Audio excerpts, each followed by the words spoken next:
नमस्कार। Professor KBC की class में आपका स्वागत है।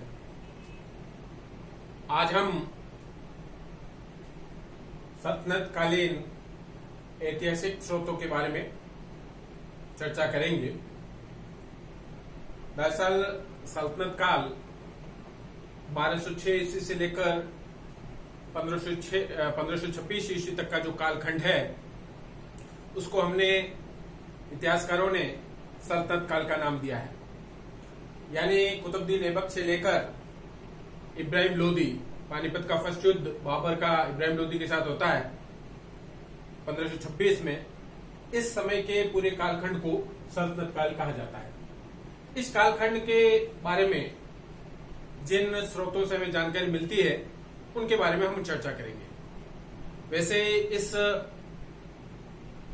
कालखंड के बारे में जो जानकारी हमें मिलती है उनमें मुख्य रूप से अरबी और फारसी जो ग्रंथ हैं उन ग्रंथों से जानकारी मिलती है।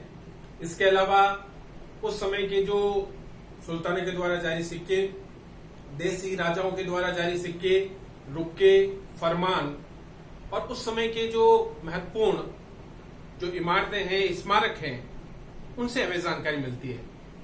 परंतु मुख्य रूप से देखा जाए तो उस समय के जो प्रमुख ग्रंथ हैं वो ग्रंथ ही इस काल के प्रमाणिक और सबसे ज्यादा जानकारी देने वाले स्रोत के रूप में हमें मिलते हैं। सबसे पहले हम लेंगे तारीख ए सिंध, जिसको तारीख ए मासूम भी कहा जाता है, और इस ग्रंथ की रचना पीर मोहम्मद मासूम ने की थी। और इस ग्रंथ में हमें सिंध क्षेत्र के बारे में जानकारी मिलती है। मोहम्मद गजनवी से लेकर अकबर तक के कालखंड का संपूर्ण विवरण हमें इस ग्रंथ में मिलती है। यानी सिंध से संबंधित इस पूरे समय का, यानी मोहम्मद बिन गजनवी से लेकर अकबर तक के टाइम पीरियड का सिंध से संबंधित हमें जानकारी मिलती है। और यह ग्रंथ संभवतः 1600 ईस्वी में लिखा गया था। दूसरा ग्रंथ है चचनामा, जिसको तारीख ए हिंद भी कहा जाता है, जो कि अरबी भाषा में लिखा गया है। इसका लेखक कौन है जिसकी जानकारी नहीं है, परंतु ऐसा माना गया है कि मोहम्मद बिन कासिम की सेना का ही एक कोई सेनानी था जिसने इस ग्रंथ की रचना की है। और इस ग्रंथ में भी हमें सिंध के बारे में जानकारी मिलती है, परंतु सिंध पर अरब आक्रमण की विशेषकर जानकारी मिलती है। मोहम्मद बिन कासिम से पूर्व, मोहम्मद बिन कासिम और मोहम्मद बिन कासिम के बाद सिंध पर जो अरब आक्रमणकारियों ने आक्रमण किए थे उसकी जानकारी हमें इस ग्रंथ चचनामा से मिलती है। और ये फारसी भाषा में लिखा गया है, जिसका बाद में अरबी भाषा में लिखा गया है, जिसका बाद में फारसी भाषा में मोहम्मद अली कुफी ने अनुवाद किया था। तीसरा महत्वपूर्ण ग्रंथ है तारीख ए यामनी, जिसकी रचना उत्बी ने की थी, जो कि महमूद गजनवी का दरबारी कवि था। और उसने ये ग्रंथ महमूद गजनवी की संपूर्ण विजयों और उसके बारे में लिखा है। यानी मूल रूप से देखा जाए तो महमूद गजनवी के पिता सबुतगिर और महमूद गजनवी की भारत विजय के बारे में जानकारी देने का ये ग्रंथ है, जिसमें संपूर्ण मोहम्मद गजनवी के संपूर्ण भारत आक्रमण के एक एक घटनाक्रम का उसने उल्लेख किया था। और महमूद गजनवी ने भारत पर क्यों आक्रमण किया इसकी भी जानकारी हमें उत्बी से मिलती है कि उसने इस्लाम के प्रसार के लिए उसने भारत पर आक्रमण किया था। एक और ग्रंथ इंपॉर्टेंट है शहनामा, जिसकी रचना फिरदौसी ने की थी। और इसकी भी रचना महमूद गजनवी के समय में ही की थी और महमूद गजनवी के कहने पर ही की थी, क्योंकि महमूद गजनवी ने फिरदौसी को एक श्लोक लिखने के लिए 1 लाख रुपए देने का, 1 लाख स्वर्ण मुद्राएं देने का उसने वचन दिया था। और ये ग्रंथ जब पूर्ण हुआ उसके पश्चात कहते हैं कि महमूद गजनवी ने अपने इस वादे से वो मुकर गया था। ये ग्रंथ मूल रूप से देखा जाए तो महमूद गजनवी की प्रशंसा में लिखा गया है। यानी ऐतिहासिक दृष्टि से देखा जाए तो काफी हद तक ये अतिशयोक्तिपूर्ण ग्रंथ है, परंतु फिर भी इसमें कुछ ऐतिहासिक बातें हमें प्राप्त होती है। तारीख हिंद, इस ग्रंथ की रचना अल बरूनी ने की थी। ये भी महमूद गजनवी का समकालीन था और ये मूलतः ख्वारिज्म का रहने वाला था। महमूद गजनवी ने जब ख्वारिज्म विजय कर लिया था तो इसको अपने साथ लेकर ये भारत भी आया था। क्योंकि ये अनेक विधाओं में इसने महारत हासिल कर की थी, क्योंकि अरबी और फारसी भाषा का तो ज्ञाता ही था। भारत आने के पश्चात इसने संस्कृत भाषा भी सीखी थी। संस्कृत, गणित और चिकित्सा संबंधी भी इसको ज्ञान था। यहाँ आने के पश्चात उसने भारतीय दर्शन से संबंधित ग्रंथों का अध्ययन किया, भारतीय धर्मशास्त्र से संबंधित ग्रंथों का उसने अध्ययन किया था। और यहाँ के ग्रंथों के अध्ययन के आधार पर उसने इस ग्रंथ तारीख उल हिंद, जिसको तहकीक ए हिंद, किताबुल हिंद भी कहते हैं, उस ग्रंथ की रचना की थी, जो कि मूलतः अरबी भाषा में है, जिसका बाद में फारसी और अंग्रेजी भाषाओं में भी अनुवाद किया गया है। इस ग्रंथ में मूल रूप से देखा जाए तो अल बरूनी ने उस समय के, यानी महमूद गजनवी के समय के भारत की जो सामाजिक और आर्थिक स्थिति थी, उस स्थिति का उसने विशेषकर इसमें वर्णन किया है। ताज उल मासिर, जिसकी रचना हसन निजामी ने की थी, और इस ग्रंथ से हमें 1191 से लेकर 1217 ईस्वी तक के उस समय के भारत के राजनीतिक घटनाक्रम के बारे में जानकारी मिलती है। यानी इस दौरान मोहम्मद गोरी, कुतुबुद्दीन ऐबक और इल्तुतमिश ने इस इलाके पर अधिकार किया था, तो उनके विजयों की जानकारी हमें ताजुल मासिर के लेखक हसन निजामी के माध्यम से हमें मिलती है। और इस ग्रंथ से हमें उस समय के भारत के एक महत्वपूर्ण नगर अजमेर की भी हमें जानकारी मिलती है। काफी विस्तृत जानकारी अजमेर के बारे में इस ग्रंथ में हसन निजामी ने उल्लेखित किया है। सल्तनत काल का एक महत्वपूर्ण ग्रंथ तबकाते नासिरी, इस ग्रंथ की रचना काजी मिनाज उस सिराज ने की थी। इल्तुतमिश के समय ये दिल्ली का काजी था। इसने अपने इस ग्रंथ में प्रारंभ से लेकर 1260 ईस्वी तक के संपूर्ण इतिहास का वर्णन अपने इस ग्रंथ में किया है, परंतु मूल रूप से उसने इल्तुतमिश से लेकर नासिरुद्दीन महमूद तक के घटनाक्रम का विशेष रूप से अपने इस ग्रंथ में उल्लेख किया था। और इस कालखंड का ये ग्रंथ बहुत ही महत्वपूर्ण है, जिससे हमें जानकारी मिलती है। इस सल्तनत काल में अमीर खुसरो नामक एक व्यक्ति, जो कि अपनी विधा से उस समय का चर्चित व्यक्ति था, जिसने कई ग्रंथ लिखे और इन ग्रंथों के माध्यम से उसने सल्तनत काल के बहुत बड़े पीरियड की जानकारी हमें दी है। अमीर खुसरो मूलतः उसका जन्म 1253 ईस्वी में यूपी के इटावा में हुआ था, और बाल्यकाल में यानी 8 साल की उम्र से ही उसने कविताएं लिखना प्रारंभ कर दिया था। फारसी, अरबी, तुर्की के अलावा हिंदी में उसकी महारत उसको हासिल थी। इसके अलावा उसने संगीत में भी काफी कुछ महारत हासिल कर रखी थी। उसने ईरानी तंबूरा और भारतीय वीणा को मिलाकर सितार का आविष्कार किया था। वो निजामुद्दीन औलिया का शिष्य था, और इस व्यक्ति ने जो ग्रंथ लिखे हैं, उन ग्रंथों में जो प्रमुख रूप से जो ग्रंथ हैं, किरान उस सादेन, जिसकी रचना उसने 1289 ईस्वी में की थी। 1287 से 89 ईस्वी तक का जो कालखंड है, उसकी जानकारी हमें इस ग्रंथ से मिलती है।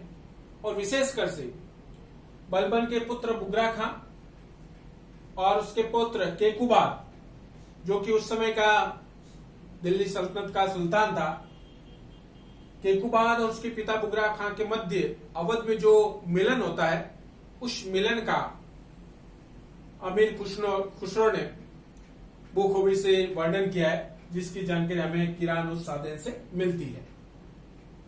एक और महत्वपूर्ण ग्रंथ अमीर खुसरो का मिफ्ताह उल फतूह, इसकी रचना उसने 1291 ईस्वी में की थी और इस ग्रंथ में उसने खिलजी वंश के संस्थापक जलालुद्दीन खिलजी के प्रारंभिक विजयों की जानकारी हमें मिलती है। यानी 1290 से 1291 ईस्वी तक के कालखंड की जानकारी हमें इस ग्रंथ से मिलती है, जिसमें उसने जाइन दुर्ग पर जो अधिकार किया था, आक्रमण किया था, उसकी जानकारी।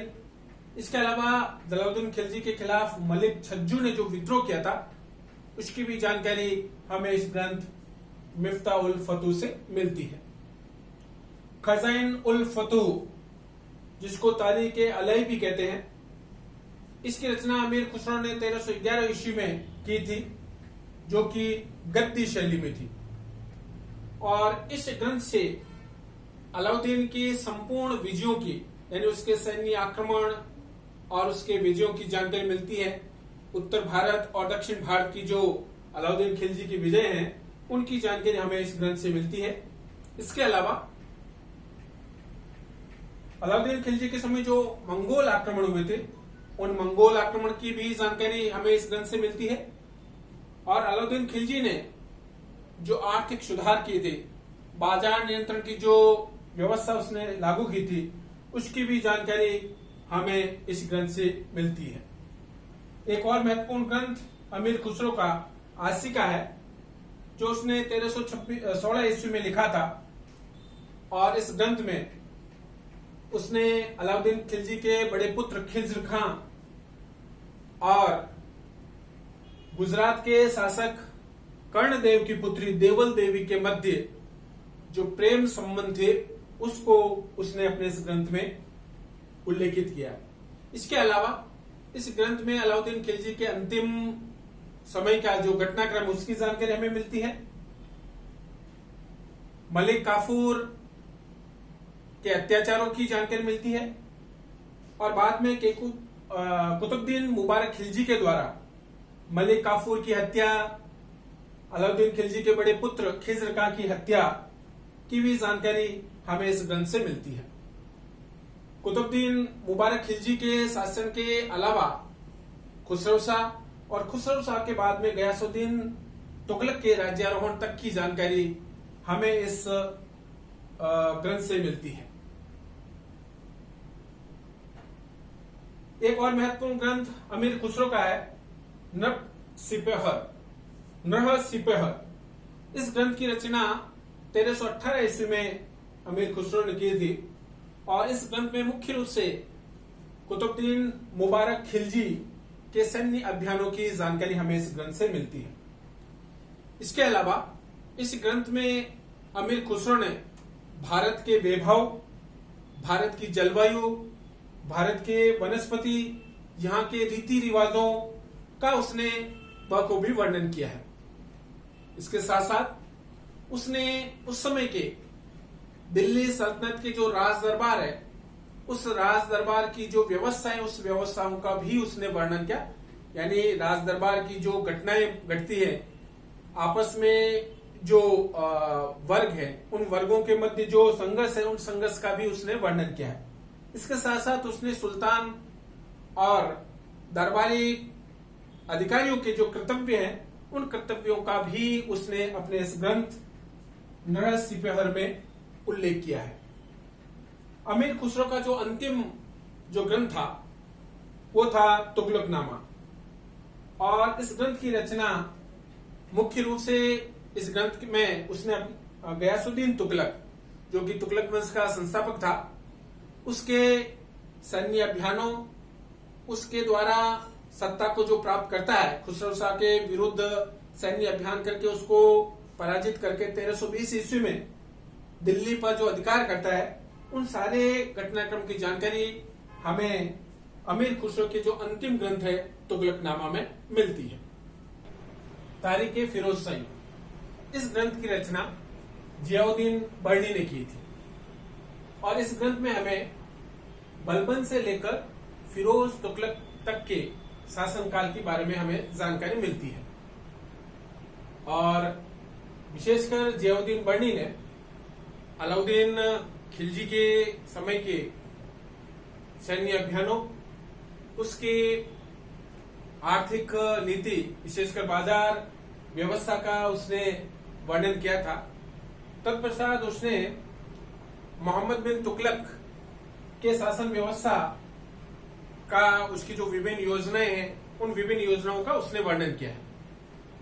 और जियाउद्दीन बर्नी मोहम्मद बिन तुगलक के शासनकाल में काफी प्रभावशाली व्यक्ति था और उसकी मोहम्मद बिन तुगलक बात को मानता भी था। तो इस दृष्टि से देखा जाए तो उस समय के शासनकाल की जो घटनाएं हैं उसको उसने अच्छी तरह से देखा, परखा और उसने अपने ग्रंथ में लिखा था। मोहम्मद बिन तुगलक के बाद जब फिरोज तुगलक शासक बनता है तब उसकी सामने जो परिस्थिति थी वो विपरीत हो जाती है, उसको बंदी गृह में डाल दिया जाता है। तब जियाउद्दीन बर्नी ने फिरोज तुगलक को खुश करने के लिए इस ग्रंथ की रचना की थी, जिसमें उसने बलबन से लेकर फिरोज तुगलक तक के संपूर्ण शासनकाल का वर्णन किया है और उसने फिरोज तुगलक की काफी प्रशंसा की है। यानी देखा जाए तो उसका जो वर्णन है फिरोज तुगलक के संदर्भ में वो अतिशयोक्तिपूर्ण रहा है। इसके अलावा जियाउद्दीन बर्नी ने एक और ग्रंथ लिखा है, फतवा ए जहादारी। इस ग्रंथ में जियाउद्दीन बर्नी ने मुख्य रूप से सल्तनतकालीन जो राज व्यवस्था है उस संदर्भ में उसने उल्लेख किया और साथ ही उसने अपने हिसाब से राज व्यवस्था कैसी होनी चाहिए उसका भी उसने वर्णन किया है। एक आदर्श सुल्तान कैसा हो उसकी भी उसने जानकारी लिखी है। उसका मानना है कि एक आदर्श सुल्तान वो होता है जो काफिरों को विनाश करता है, उनको नष्ट करता है, उनको मौत के घाट उतारता है। यानी एक तरह से देखा जाए तो इस ग्रंथ से पता चलता है कि जियाउद्दीन बर्नी धार्मिक रूप से कट्टर व्यक्ति था जो इस्लाम के प्रचार के लिए प्रतिबद्ध था। सल्तनतकालीन ऐतिहासिक स्रोतों में एक और महत्वपूर्ण ग्रंथ जिसकी रचना ख्वाजा अबू बकर इसामी ने की थी, उसका नाम है फतू उस सलाती। इसामी जो कि बहमनी वंश के शासक अलाउद्दीन हसन बहमन शाह का दरबार में रहता था और वहीं पर रहकर उसने उस समय के भारत के बारे में वर्णन करने का प्रयास किया था और उसके इस ग्रंथ में महमूद गजनवी से लेकर मोहम्मद बिन तुगलक तक के संपूर्ण इतिहास का उसने इसमें ग्रंथ में वर्णन किया है। और इस ग्रंथ में उसने मोहम्मद बिन तुगलक की जो नीतियां हैं उन नीतियों का उसने विरोध किया और बताया कि मोहम्मद बिन तुगलक एक ऐसा व्यक्ति था जो बहुत ही उत्साही था, परंतु उसके जो निर्णय थे वो अधिकांश सही नहीं थे। ऐसा इसामी अपने ग्रंथ फतू उस सलातीन में लिखता है। एक और महत्वपूर्ण ग्रंथ किताब उल रहला जिसकी रचना इब्न बतूता ने की थी।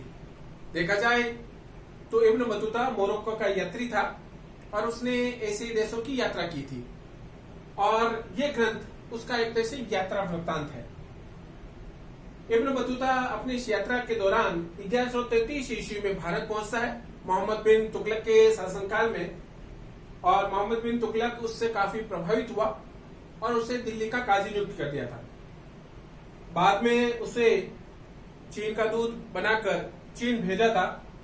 1342 ईस्वी में जब वो चीन जा रहा था तब उसे काफी कष्ट हुए, उसका जहाज भी टूट गया। तब उसने चीन न जाकर अपने देश वापस मोरक्को जाने का निश्चय किया। वहां जाने के पश्चात मोरक्को के सुल्तान ने उसे अपने यात्रा वृत्तांत लिखने के लिए प्रोत्साहित किया और उसी का फलस्वरूप है कि उसने ये ग्रंथ किताबुल रहला नामक ग्रंथ लिखा था। इस ग्रंथ में इब्न बतूता ने मोहम्मद बिन तुगलक के शासन व्यवस्था, उसके चरित्र का वर्णन किया है। इसके साथ साथ उसने उस समय की भारत की जो भौगोलिक स्थिति है, भारत के जो समुद्री बंदरगाह है, उनका उसने वर्णन किया था। इसके साथ साथ उसने उस समय की जो शासन व्यवस्था है, उस समय के भारत के सामाजिक और आर्थिक जो व्यवस्था है, यहाँ की जलवायु, यहाँ के पौधे, यहाँ के पशु पक्षियों का भी उसने बहुत ही सूक्ष्म दृष्टि से इस ग्रंथ में उसने वर्णन किया है। एक और महत्वपूर्ण ग्रंथ है तारीख-ए-मुबारक शाही, और इस ग्रंथ की रचना याह्या बिन अहमद अब्दुल्ला सरहिंदी ने की है।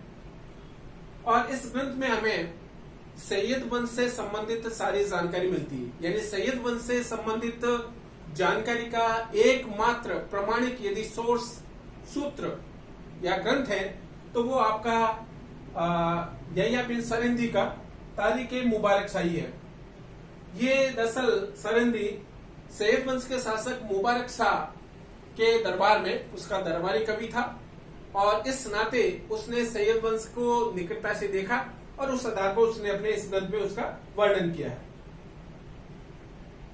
तारीख-ए-फिरोजशाही, इस ग्रंथ की रचना शम्स सिराज अफीक ने की है, और इस ग्रंथ में उसने तुगलक वंश के अंतिम महत्वपूर्ण शासक फिरोज तुगलक के बारे में लिखा है, और उसकी जो नीतियां हैं, सार्वजनिक कल्याण की, धार्मिक नीति की, उसने काफी प्रशंसा की है। इसके साथ साथ तो फिरोज तुगलक के बाद जो तुगलक वंश का पतन होता है, उस पतन का भी इस ग्रंथ में अफीक ने वर्णन किया है। फतवात-ए-फिरोजशाही, ये दरअसल फिरोज शाह तुगलक, जो कि तुगलक वंश का सुल्तान था, उसकी आत्मकथा है। और इस ग्रंथ में फिरोज शाह तुगलक ने अपनी जो विचार है, अपने विचार प्लस अपनी जो धार्मिक नीति है, उस नीति का उसने इसमें वर्णन किया है। तारीख-ए-मुस्ताकी, इस ग्रंथ की रचना शेख रिजकुल्लाह मुस्ताकी ने की है, और इस ग्रंथ का दूसरा नाम वाक़िअत-ए-मुस्ताकी भी है। और इस ग्रंथ में हमें लोदी वंश के संस्थापक बहलोल लोदी से मुगल वंश के सुल्तान अकबर तक की कालखंड की हमें जानकारी मिलती है। इसके अलावा तारीख-ए-सलातीन-ए-अफगानी, जिसका दूसरा नाम तारीख-ए-शाही भी है, इस ग्रंथ की रचना अहमद यादगार ने की थी। और ये एक तरह से देखा जाए तो ये ग्रंथ मूल रूप से अफगान शासकों पर आधारित है। अफगान शासकों के जो वंश हैं, उनके इतिहास से संबंधित जानकारी देने का एक महत्वपूर्ण ये सोर्स है। और इस ग्रंथ में अफगान राज्य फर्स्ट यानी लोदी वंश के समस्त सुल्तानों के बारे में हमें जानकारी मिलती है। बहलोद लोदी, सिकंदर लोदी, इब्राहिम लोदी के बारे में जानकारी मिलती है। और बाद में जब अफगान राज्य शकीन, जो कि शूरवंश कहलाता है, शेरशाह सूरी के नेतृत्व में इस राज्य की स्थापना हुई थी, तो शेरशाह सूरी और उसके जो वंशज थे, आदिल शाह, इब्राहिम शाह, इन सब के बारे में जानकारी का जो एक महत्वपूर्ण जो स्रोत है, ग्रंथ है, वो आपका तारीख-ए-शाही है, जिसकी रचना अहमद यादगार ने की है। एक और महत्वपूर्ण ग्रंथ जो कि अफगान राज्य से संबंधित है, वो है मखजन-ए-अफगानी, और इसकी रचना नियामत-उल्लाह ने की थी। और इसकी रचना जहांगीर के समय हुई थी, क्योंकि नियामत-उल्लाह जहांगीर का समकालीन था। पुरानपुर में रहते हुए उसने इस ग्रंथ की रचना की, और इस ग्रंथ में उसने लोदी वंश से संबंधित शासकों के बारे में इसमें उसने अपने ग्रंथ में लिखा है। इसी तरह लोदी वंश से संबंधित ही एक और महत्वपूर्ण ग्रंथ है तारीख-ए-दाऊदी। इसकी रचना अब्दुल्ला ने की, और ये भी जहांगीर का समकालीन था। तो देखा जाए तो ये जो ग्रंथ है, ये दोनों ही ग्रंथ लोदी वंश के शासकों के बारे में, उनके शासन व्यवस्था के बारे में जानकारी प्राप्त करने के हमारे महत्वपूर्ण सोर्स के रूप में कार्य करते हैं।